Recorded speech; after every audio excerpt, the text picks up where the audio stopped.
Hey everyone, this is Bryan Soltis and Bryan McKeiver.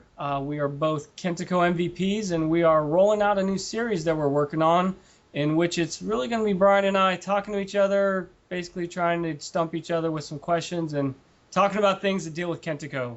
Um, Bryan, what do you think? How do you think this is going to go? Do you think we're going to do all right? Yeah, well, we're new territory here for everybody. Well, at least for you and I, as far as we're concerned. Basically, I think what we're going to try to do in this podcast is really leverage our experience with Kentco, talk about upcoming events, what's going on, maybe give out some best practices here or there. But really, it's going to be a conversation between you, Bryan, and me to try to just talk about the community and get people more engaged. So, as always, with everything we do, we'd love to hear everyone's feedback. So, definitely feel free to email us or hit up our blogs.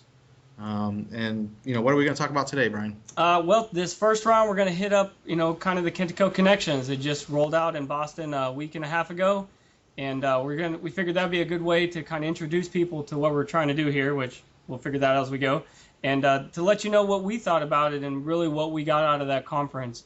And so, I'll just come out with it, man. What did you think about it this year? What was your favorite session, or what was your favorite part of it that you really liked? Well, man, there was so much going on this year. I felt like I really wanted to be in two places at once to hit everything. But since it was in Boston, it was a new venue. I'll kind of start there. It was a really great location, I think, for the conference. It definitely had enough room. It was a really good turnout. But really, my favorite thing about the 3-day event was the fact that it had great sessions, great content. The content was much improved over the last two Kentico Connections as far as what Kentico reviewed with us, and then I think even the partner case studies and the marketing track really took the value of the conference to new heights. But that's where I'm at. What do you think? Yeah, I definitely thought it was kind of cool to have it at a different venue. I like Denver; it's cool. But it was really interesting to go to the different place like Boston. I'd only been there once before, so it was really cool to go back to that city and see a little bit more so I did last time.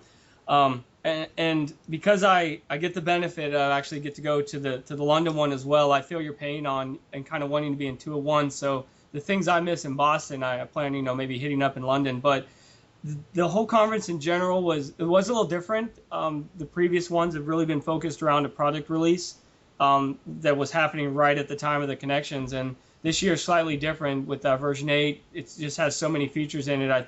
I think they just need a little more time to fine tune them and get it ready to go.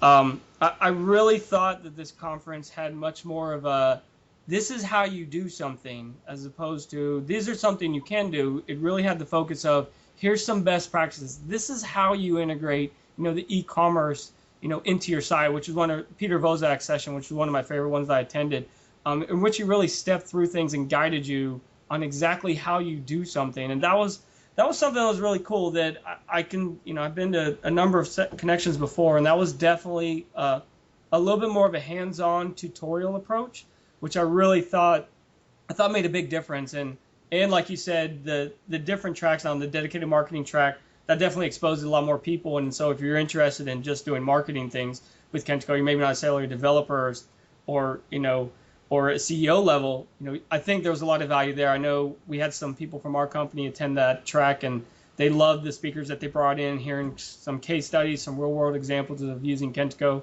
And I think they've really kind of matured the conference, and they're growing it and appealing to more people and really just kind of making a better overall experience. And it doesn't help that it was down the road from Sam Adams Brewery, because that's just awesome stuff. So I enjoyed that aspect of it. Definitely. I couldn't agree more because really the other thing that even like the keynote and the closing sessions were better than previous years because they Yep. really gave us an insight into, the behind the scenes growth that Kentico has seen. They mentioned that they've had like 40% growth year over year in the last few years, and the team has changed. It's built up.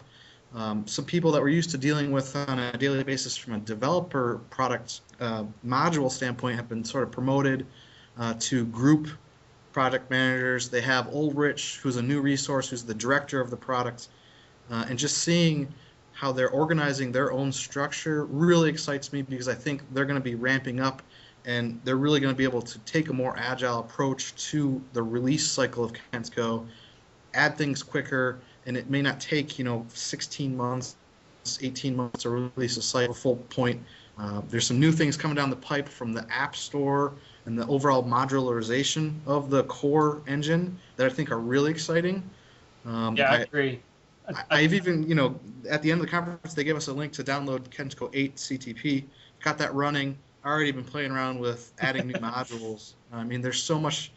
I've It's managed to so crash nice. myself already. Yeah, you're right. Nice, nice. All right, so it's a competition. You and I, whoever can get the first new Kentico 8 module out there. I want a special version 8 bug. I want a bug tree with like a big 8 carved into it. That's what I'm looking for. Whoa. What do you think is like the number one thing that you got out of the conference? Like, what was the number one thing you learned? Well, it's tough to narrow it down to one thing. I think the number one thing I learned is the fact that digital marketing, EMS, is really where the direction of the product is going. They'll always support the core content management features, and they'll be adding to that. But marketing automation, A/B testing, all that new stuff in EMS, I really think they're kind of betting some of the future on it, and I think it's a nice differentiator that sets Kentico apart from some of the other competition out there because it does all those advanced things. I mean, I show people content personalization based off the activity tracking, and Just people blows are them away, shocked. doesn't it? I mean, yeah, they've never seen anything like that out of a CMS, and it's all integrated. It works great. I'm excited to use it, and that's the thing I take away the most is the fact that they're betting on that. They're deepening the feature set. They're making it better, and then of course, for people like you and I, it's really easy for us to use the interface because we're tech people. But there's a real big push to make the UI of the overall administrative interface of Kentico easier to use with more dashboards, more graphical interfaces, and less UI clutter. That's really a big push for them, and I'm excited to see that too. We got to see a preview in the booth. Did you get a chance to stop by the booth? I did. I'm actually part of the UI user group team, and I had worked with a little bit of that like a couple weeks before the conference, but it was really cool to kind of go see and talk with them in the booth, and that's probably one of the biggest takeaways I have as well. I mean, just overall as a product, Kentico really seems to be maturing, and they're definitely finding this focus, and they're recognizing the digital marketing, where the trends are and where they're leading to.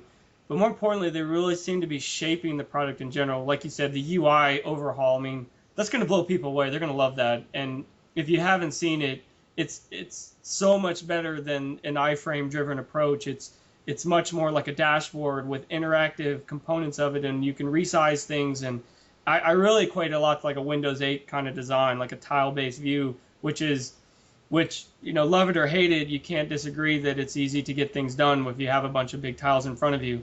And I definitely think that those changes are showing, and the restructuring and the more agile approach, unless you're blind or you're deaf, you would know that Microsoft, they're changing their release cycles. They're pushing out, 8.1, less than a year after 8 came out. It's where everybody's moving to because everything evolves so fast. And I think they're right in line. I thought it was a good choice. It'll be interesting to see, how they can keep up with the demand of people and how quickly they can turn if someone needs something done. But I think it's the right idea, and I'm glad it's going to happen. It's pretty cool. Yeah, I've always appreciated the fact that they really pay attention to us as the users of the product. I mean, I got to be a part of the product planning session for EMS. I know there was an e-commerce product planning session. I was in that one. Yeah. Yeah. So it's just neat that they listen to us. We get to vote on what features they add. But I mean, who was your favorite person that you got to talk to there? I know you mentioned Peter Rozak from the e-commerce side. Anyone else that really stuck out from? Yeah, I mean, worked with them so long. I mean, these guys are my friends. I've known them for years now. Last time I was in Prague, Dominic is one of my favorite people to hang out with. He's just a real good friend of mine, and him and his wife took me around Prague, and we had pig knuckle or pig knee or something. I don't know, and an original Budweiser, so that was pretty awesome. So I love meeting really all the team that I can. The people I really found the most interesting, Aldrich was very interesting because I know he's coming kind of new or fairly new into that company. I think he started in February. That was really interesting talking to him to see how he's kind of changing and they're shifting to this product management kind of group. And I really like talking to Jan, who was one of the technical leads. I think he's over the EMS or the online marketing. I can't remember which one he was. But he was really interesting too. I mean, it's cool when you can put a face with the names, and I really think it's cool that Kentico puts forward the effort that they do to send so many people over. All these different project teams that working with Peter Vozak, he actually sought me out, and we sat down at a table, and he's like, "Hey, will you tell me about this project that I heard you're doing, and kind of tell me what it is you're planning on doing?" I mean, that goes a long way, from me personally. It's wow, he's interested in what I do, but it shows me that them as a company, they're really interested in how people are using it. Um, I know you had more than a few people come up to you after some of the sessions. Yeah, I was really swamped, and for me, it's really hard to narrow it down to just one person that I really enjoyed talking to because I talked to a lot of people. I was there. People were grabbing me out of sessions. I was in the hallway. People were walking up to me, and I loved it. It was great because people were genuinely interested in Kentico. How do I do this? Or what do you think about this? And that's one of the interactions that's really great about the conference. I mean, we didn't even get to the social event yet, but it was awesome for me to have dinner with Martin, the CTO. I talked to Peter Pallas, the CEO, multiple times, just catching up, where they're going, what they're adding, when can we get more details about 8.0. They were very forthcoming. They're a great group of people to work with. I really, really enjoyed this whole thing. And yeah, I mean, Dominic, Peter, all those guys were great. I wish we had more time to spend with them, but Yeah, I really like, meeting the people that have kind of watched our webinars, our Ask the Experts webinars and stuff like that. And those guy named Joel Dolan, and I actually had a really good conversation with him about the Ask the Experts, and I'm like, what do you like, what you don't like, what can we do better? And I mean, that's hard to get that communication unless you're sitting there in that in that conference and you're talking with the people firsthand. It's hard to get that. You can get over email, someone shoots you a message, but given the chance of having them there, I mean, all the people we just named. I mean, if someone wasn't going to the connections, I mean, I'm sure it's easy to say, oh, it costs too much or whatever, but really in the scheme of things, the conference is quite affordable. But really the connections that you can make, and I don't know many conferences you can go to where you can connect directly with the developer that is making the piece that maybe you need a change in to make your life easier. I mean, that's just an awesome feature. I mean, I've talked to a lot of people, and they're like, maybe we'll go, maybe we won't. But I think just the connection with people is reason enough. I mean, for me it is. I love the connection with people and discussing their problems. Like you said, seeking you out after going, hey, I do this, what am I doing wrong? And if you can help them, I mean, you may save them weeks or days, days or weeks or whatever of struggling in one simple one simple conversation. So it's an awesome way to interact. Yeah, I mean, I had people ask me how to upgrade from 5.5 to 7, which has been around for a while, but some people who are just getting on board with Kentico, that's, like I said, just what you said, like 5 minutes, I told them it's a double hop upgrade. Here's what you got to watch out for. Make sure you hot fix to at least one of the newer hot fixes once you get to 7. Like, in 5 minutes, we gave them a bunch of value, a bunch of knowledge, and it was the other way around too. I mean, I could ask some of the guys on some of the lead scoring tactics that they're taking, some of the marketing aspects of it, and really even to circle back to what we started out talking about was it before the last few conferences were very technical, very developer focused. Mm-hmm. When they added the marketing track this year, I know some of the Kentico Gold partners who are not quite on the technical side, they're more on the marketing and the business side. They attended that track, mm-hmm. And they had nothing but compliments for it. They were very happy that new track of content was opened up. It was very specific to them. So it's not just a technical developer conference now. It's all about being, all of those offerings. It was. I think it's really evolving into like a product conference, which it needs all those sides to do that. So I agree with you. Yeah. So where's it at next year? Where do you want to be? I don't know. I was telling people we love to have you up in Michigan, but I don't think that's going to happen because it's the middle of nowhere kind of. But really, I think Chicago or Indianapolis would be great for next year because it's central. I liked Boston. I think I liked Denver from a location standpoint a little bit more. Yeah. Maybe because I had a direct flight. I don't know. That might have had something to do with it. But I think being in the center of the country would make it easier because we had a couple people from the West Coast and one from Seattle, I think even. I mean, that is a haul to get all the way over. That's a long way. And wherever it is, I do personally hope maybe it's a little closer to the city center. Anything that, to save some people. Because there were actually some international partners there too.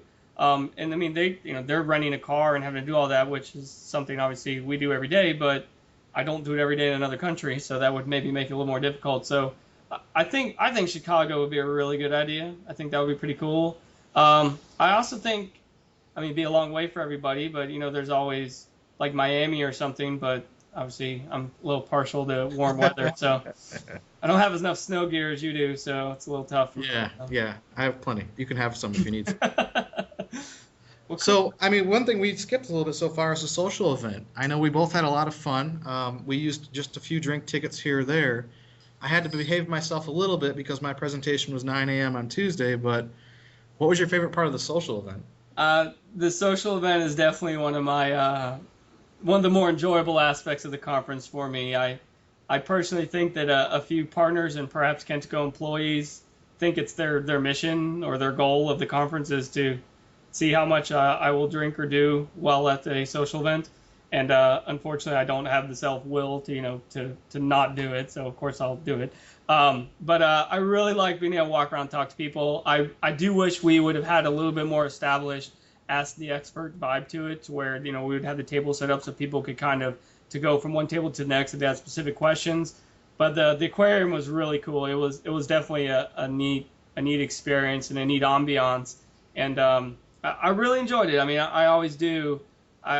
It was definitely different than when in Denver, because that was kind of the Brunswick zone. There was bowling and these games for people to do. Whereas at the aquarium, you're there and you can walk around and you get to see awesome things. So I actually like the variety. I'm really interested to see what the next one is. So how about you? What is your thoughts on the social event? It was a great place to look and see things, but I think if we could have kept people closer together and less spread out, we would have had more expert question and answer opportunities. Because I know even to find like you or some other people on my team, I had to walk around for 5 minutes to figure out where they were. Figure out which floor they're on. Right, a lot of walking. But I liked it probably a little bit more than Brunswick because it was more social. It seems like sometimes people would go in the bowling alley in Denver and not come out, or in the laser tag arena and not come out. So I think we could mix it together, maybe have one more thing to do in a smaller area, and maybe we can do that in Chicago or Indy next year. Chicago 2014. There you go. Yeah. Hint, Kentico. Hint. Well, cool. Well, we're getting close to our time here. We're gonna keep rolling out with these. We both kind of decided that we have a number of topics that we thought would work well, but we're always open for suggestion. And really, we're doing this to help you and to help everybody. So I like to talk to Bryan, and we have a lot of fun. But really, we're here to help you and to try to get some information out to you. So you can certainly contact us in any way you need to. Myself, Bryan at bitwizards.com, or you can tweet me, Bryan_Soltis. Bryan, what is your Twitter? Yeah, so you can reach me at Twitter at McBeeve, McBeev. My blog's at McBeeve.com. And shameless plug, I have a nice write-up of a full recap of the Kentico Conference in Boston in my blog there at McBeeve.com. So check that out too. And like Bryan said, we're definitely hoping to help people out with this podcast. And we're even looking for a name. So anyone who suggests a name, we'll have some funny prize if we actually pick it. So email us, let us know. We'd love to know what people are thinking about this podcast, and we are looking to do it at least once a month. So yeah, and it's gonna be really fluid. We might bring some other people on here, and who knows, if you really want to be on our podcast, maybe we'll get you on here as well. We're gonna try to establish something that really helps the community. So let us know what you think, and until then, keep on going with what you do. All right, see you guys. All right, bye.